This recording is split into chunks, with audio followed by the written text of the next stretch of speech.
has been a long time since I recorded an ERI update. I think it's been about a year. And so I want to get back to doing that more often. The original idea with these was just to give our donors kind of an update. What is going on behind the scenes? And it's always a little bit long. So it's kind of really for the hardcore fans and the people that are just really do want to know what's going on. And I've gotten some really good feedback from it. Although I know just being a long YouTube video, I'm not expecting a ton of views. This is just for the people. If you want to know what's going on, here's what's going on. And frankly, I've just been prioritizing other things over making these update videos lately. We just had these different projects that we felt like we really needed to finish. And so but I want to get back to doing these more often. I know I've said that before, so I'm not going to make any promises. I'm saying it seems like this is a good idea that someone had, that one of our donors had one time, of like, use this as a way to kind of update your donors. Because obviously, while I would love to call every single one of our donors every month or two and let them know what's going on, that's not that's not possible. And so this can be one way for me to kind of keep you posted on what is going on. So probably the most obvious thing that you're going to notice having changed since the last time is we have a studio now. We've been talking about building the studio for quite some time. It is done. We finished it this summer.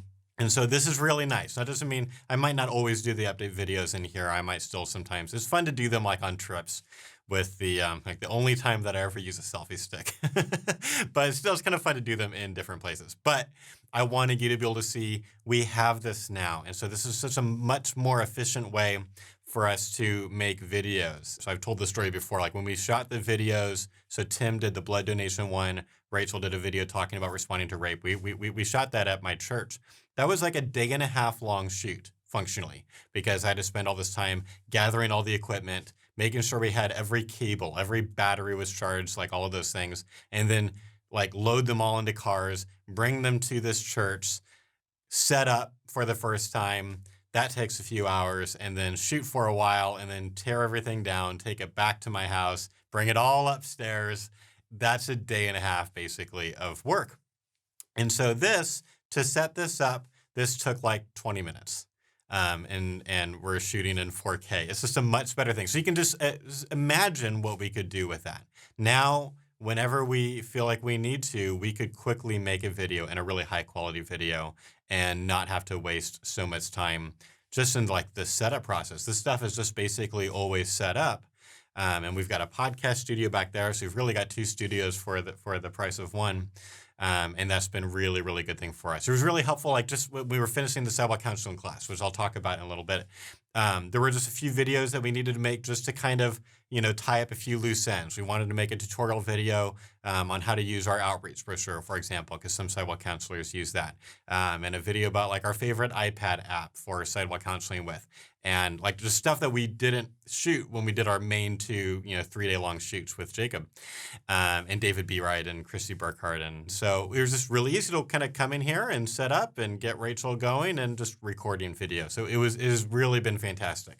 We're not using it to its full capability yet because we're finishing some other big projects, but the direction we're going next year is to be doing more videos and more with YouTube. They're not all going to be course videos. We want to do a lot more YouTube videos, focusing on responding to stuff that's going on and trying to provide some clear thinking and some good ideas. And I think it's going to be really good. So new studio is done. A big change that I would just be remiss if I didn't mention, because this happened before, or it has happened since the last time I made one of these videos, is my brother and co-founder resigned. And as we said, then we love Tim, and he just felt called out of ministry, and he is moving into computer coding. He just finished a really, really good but intense coding school. Rachel and I were just hanging out with him recently. They've just finished that school, and there's something kind of cool where they had this demo day to show off their work. So like they were in teams making these different things and showing for potential recruiters. And Tim was the only one in the entire school that had any public speaking experience.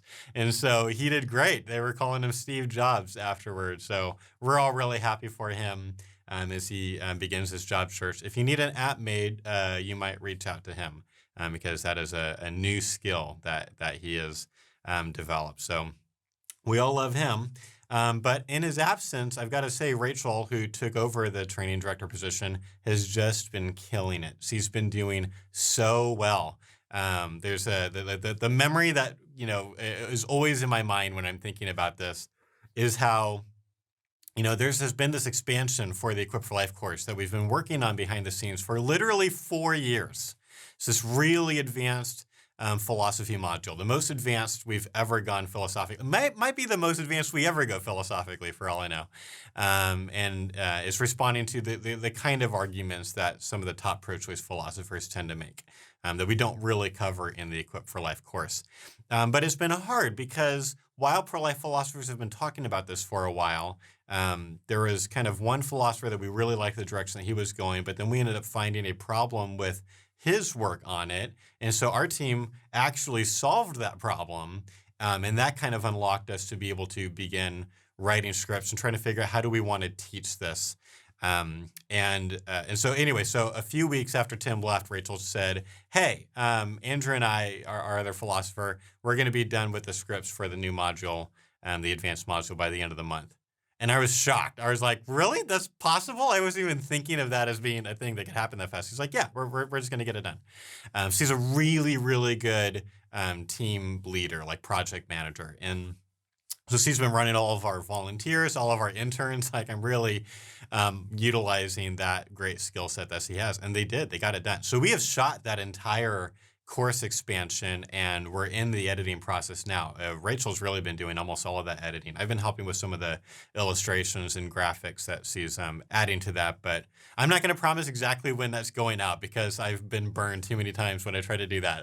Sometimes things happen that end up pulling us away from those projects, but it is one of the main tasks that Rachel's been working on, is getting that edited. So new, really awesome expansion coming soon, including a role-play dialogue. We actually want to add role-play dialogues to pretty much all of the modules in the Equipped for Life course. This is a thing that we had originally wanted to do and then didn't have enough time in that studio because we were paying per day. And now we have our own stuff. And so Rachel and I want to film some role-play dialogues too. The big thing that has happened, biggest news from the last really year, is the Sidewalk Counseling Masterclass is done. I am so happy this thing is done. This was a 2-year project. We didn't think it was going to be a 2-year project, and I've talked about that a little bit. But really, I think like lightning in a bottle happened on this. And I was talking about this with a donor recently, where I think the reason this course is as good as it is, and it's amazing, is because we combined 2 really critical things together that really complemented each other well. So one of them, the obvious, is you've got Jacob, this amazing sidewalk counselor who is so good at out-of-the-box thinking and testing different ideas. And he's just a natural sidewalk counselor. He's learned from a lot of mistakes. He's learned from watching other people, and incredibly charismatic and kind of instant rapport kind of a guy. So you took his ideas that he had been working on for years, but then we needed to combine those with our philosophy team, with Tim and Rachel, really, who listened to his stories and kind of mined his stories for content. Like, think of his mine as this gold mine, and we're like digging for it, and pulling out what are the tips, what are the principles that we're teaching here based on these incredible stories. And so that helped organize the content, help us create an outline, and help us solve some really difficult problems. I'm not going to get into the weeds on this, but there's some complicated questions that come up with different sidewalk counseling techniques that I think moral philosophers like really kind of shine, trying to work out what kinds of techniques are okay and what kinds of techniques are maybe over the line. And so we just it's like a 7+ hour course, but it's all brand new content that we've created in the last couple of years. And so, and Rachel did this amazing job more recently of creating this awesome workbook. Of, again, like, we really wanted this to be practical for everybody. And a lot of those courses, you're watching Jacob tell stories and stuff. And so it's important for us to pull from those stories, what are the tips here? So there's more than like 40 practical tips outlined in this workbook, and additional resources and scripts and stuff like that. And so Rachel just did a fantastic job with it. I also want to give a shout out to our donor, Jim Burke, who I don't know how many hours he put into helping us with that workbook, but we're guessing at least 40. Like, it's incredible what he did. Also, shout out to Tony Johnson, who did most of the editing work on this course and helped us film the entire thing too. We did 2 3-day long shoots. And Tony, the first time, Tony drove all the way from Iowa with his brother, like through the night, arrives at like 8 a.m., doesn't take a break, just helps me finish kind of setting up, and we shoot all day, and not one complaint. He's just like this amazing person. I'm not like that. I'm a complainer. Not Tony. He's just like super positive, ready to go. And he did most of the editing and all of this for free. And we flew him in for the second shoot. And so like, this Sidewalk counseling course would not have happened, especially not the fast, without him. And certainly it wouldn't have been as good without him helping us shoot with, 4 cameras and all of that. So I'm so glad this thing is done. We've had some amazing testimonials come in. People are already raving about how much this has helped them, especially like I feel like the one of the main themes that we've heard is of how practical it is. People saying that they finally, for the first time, feel equipped to go out there and actually sidewalk counsel and save some babies. So I might copy and paste some of those testimonials and put it in the description below, but I don't want to just like read them to you. But really, really great endorsements that have already come in, which is awesome. It was kind of like recently, I spoke at the Protect Life Michigan conference. Protect Life Michigan is a group that works with pro-life students, and they've got a bunch of clubs, and they actually bought 100 of our courses to give out to their students. And so I spoke at the conference recently. I did 2 speeches and then 2 panels. I'm going to make some other videos sharing some of the things that I talked about on those panels, because they asked a lot of really great questions, and questions that I don't think that I've been asked in public before. At least a lot of them I hadn't been asked in public before. And so since you presumably weren't there, I'm going to make a series of videos just kind of sharing some of the things that I shared, just in case you're interested in my answers to questions that mainly related to having either a pro-life career or like pro-life activism related. So anyway, but here's the cool thing is when I wasn't speaking at the conference, I spent the entire day talking to, dozens of students who were all saying the same thing. I took your course, the Equipped for Life course, and it's been really, really helpful. It's changed my dialogues. It's changed my life. And that was a really cool thing, because right around that time, I was listening to a Jordan Peterson lecture. I really like Jordan Peterson. I don't agree with everything he says, but I enjoy him, and I think he's interesting, especially his work on personality types is just fascinating. So anyway, I know I'm not the only one watching this that's into Jordan Peterson. So I was listening to a Jordan Peterson lecture from last year, and he said this thing that really stuck out to me, where he talked about how if you're trying to make something that is meant to help people, like don't expect that just because you have good intentions that it's actually going to help people. It's really easy to make something that actually doesn't help people, or worse, harms people. So here's just talking about like it's really important to test it, try it out on people ahead of time. And then if it seems like it's working, make the thing, and then really keep in touch with the people who are taking it, make sure you're actually helping people. And I felt like the theme of that day was, we made this thing. Tim and I, primarily made this course hoping it would help people.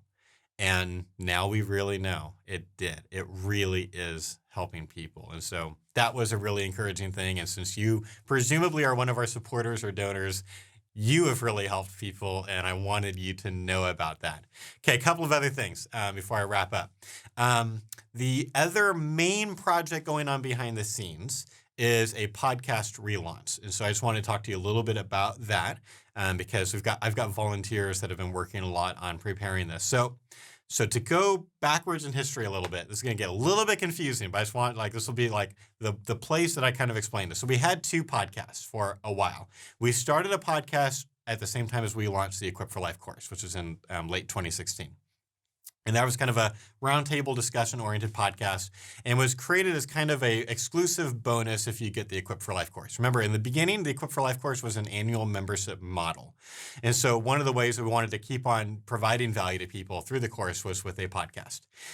Since then, we've changed it to a permanent membership model, which is so much simpler at a technical level. You buy it, you have it for the rest of your life. And so we made that change, but a year and a half ago, we also stopped putting out new podcast episodes for the Equipped for Life podcast, primarily because we really needed to focus more of our attention on the Sidewalk counseling course, or else it just wasn't going to get done. Like it wasn't going to get shot, and it just really felt like this is a thing that we just need to kind of finish. And so that was the thing that was kind of the most obvious thing to at least temporarily take a break from, because frankly, only 10% of our course students at the time were listening to it because it was too hard for them. There was too much friction to get to the episodes. It was behind a password, and then sometimes people would forget their password or just not want to log in to get it.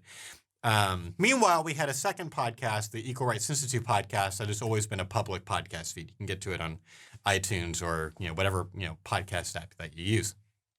And that's more organization, or like the audio version of these updates always end up in that feed, and live speech audio or live Q&A audio. Sometimes maybe some listener mail or something like that, but it's not the awesome podcast. The awesome podcast has always been the Equipped for Life course podcast. So we made a decision earlier this year to move most of the Equipped for Life course from behind the course, paywall, the password wall, over to the public as a second public podcast feed.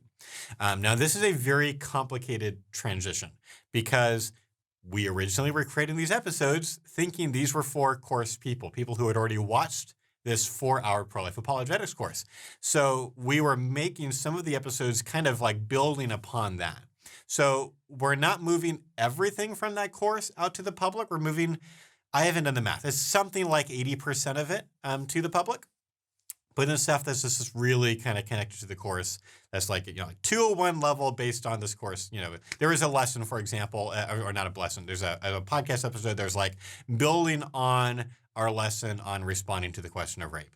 It's like, well, this episode only makes sense if you've heard that content. And so some of it's staying with the course, but then a lot of it is moving public. But that means like we're having to like renumber everything and edit out parts that maybe are confusing or relate or refer to those other episodes or to the course. It's just like a whole thing. It's like a spaghetti noodle mess of stuff to, work out. So we've been working on that. So the plan is, and a lot of the work's already been done. So we're going to launch this new podcast feed. We'll announce it when it's out, and pretty much everything is going to be there right away, like all of those old episodes. Rachel and I re-recorded the first 3 episodes because the first 3 episodes had this distortion problem. We just wanted to redo that. We've recorded a couple of episodes since, or at least one that's going to be part of the podcast feed. We recorded the thing about Mississippi recently, and then the 13 Reasons Why. Those were just kind of like instantly want to get that out there. But then there's at least one episode that we've already recorded that's going to be like the next episode of the Equipped for Life course. So watch out for that. That's going to be coming out. I think it's going to be really helpful because, again, this is going to help the course people. Like at first I was worried about moving this podcast to the public because it's like, aren't we then taking away something from our course customers? But then we realized, no, this is actually giving this thing to most of the course customers for the first time, because if it's just too hard for whatever reason for people to log in over and over and over and download the new episodes or watch the new episodes, that's not helpful for them. And so I think since, a lot of our course people are, listening to podcasts, just having it available on their podcast app of choice where they can instantly kind of easily download it with one click or automatically download it when the new episode comes out, that's just going to be a more helpful thing for them. And it'll get us in front of more people. So win, win, win, win, win. So that's coming out soon. Last thing, I just want to let you know, we're just now shipping newsletters, but I want to tell you there's a thing that we're raising funds for, and so if you're inspired to give, that would be amazing.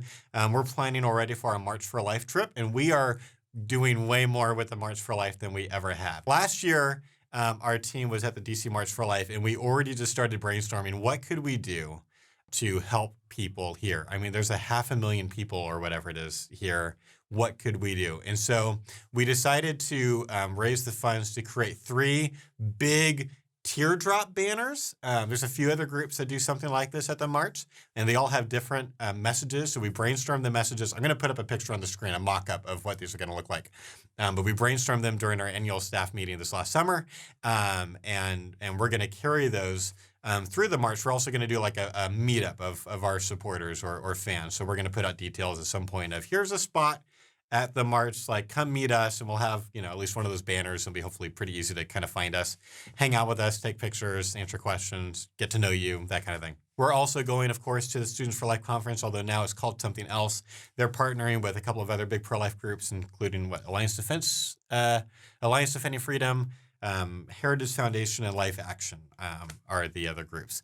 And so they're creating kind of more of this just like national pro-life conference, not focused only on students now, but kind of everybody, which I think is going to be a really great thing. It's going to really grow the conference. And so I'll be speaking at it again this year. I'll be on a panel this year, since I've done keynotes, I don't know, like the last 3 years, I think.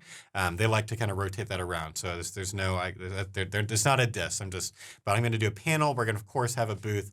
As always, it's our favorite event of the year. We always have like a line of, 20, 30 students sometimes waiting to come talk to us. And we just love hanging out with students at that conference. So all that to say, this is not a free thing for us to do. Like the banners cost $400 a piece.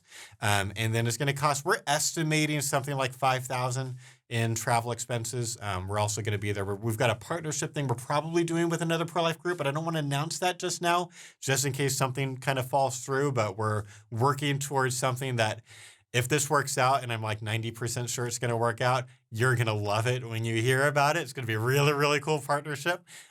So there's reasons why we're traveling, and we're going to spend like a good at least half a week there in DC. And so if you'd be willing to help us out with those expenses, that would be great. If you go to equalrightsinstitute.com/donate, there's now just a new option. When you go through the process, there's kind of like a 3 or 4 page process. And at first you put in your info, and then the second page is going to ask you, what are you giving to?